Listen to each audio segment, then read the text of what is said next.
जिल्हा परिषद आणि पंचायत समितीच्या निवडणुका सुरू आहेत. जवळा जिल्हा परिषद गटातून जिल्हा परिषदेसाठी अतुल मालक पवार आणि दीपकाबांचे सुपुत्र यशराजे साळुंके पाटील सध्या उभे राहिले आहेत. तसेच वाडेगाव पंचायत समिती गणातून राणी उबाळे आणि वंदना शेळके उभे आहेत.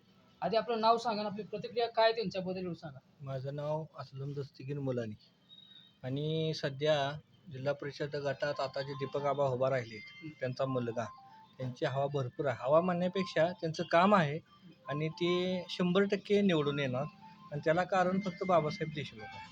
सध्या शेकापच्या वर्चस्वावर दीपक आबांचा मुलगा या गटामध्ये वर्चस्वावर आम्ही तसं म्हणू शकणार नाही, कारण की दोघांची युती बी आहे आणि दोघांचं कामाची शैली बी चांगली आहे. आबाची असू द्या, दीपक आबाची किंवा बाबासाहेबांची असू द्या, त्यांच्या कामाच्या ह्याच्यावरती निवडून येणार आहे. सध्या आपल्या मांजरीमध्ये काही कामं झालीत का त्यांच्या वतीने त्यांच्या भरपूर नाही भरपूर कामं झाली.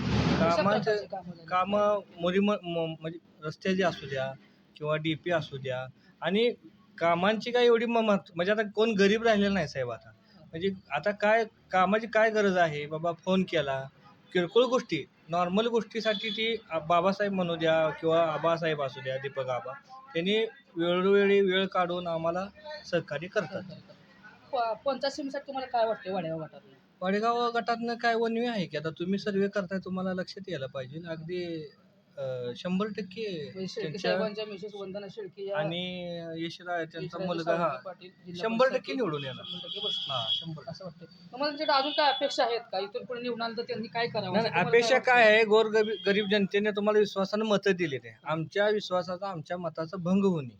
आम्ही तुम्हाला बघण्याचा दृष्टिकोन, तुम्ही काम करणारे नेते आहेत किंवा तुम्ही शब्दाला जागणार आहेत. आमचं एकच म्हणणं आहे, आम्ही जी मत टाकले तर आमचं ती मत वाया जाऊ नये. आम्ही तुम्हाला जी मत दिलेलं आहे ना, आम्ही बाबा तुम्ही काम करणार आहे, हा दिलंय, देणार नाही आम्ही, दिलेलं आज जाहीर केलं मत दिलंय. एवढं 100% मी सांगतोय.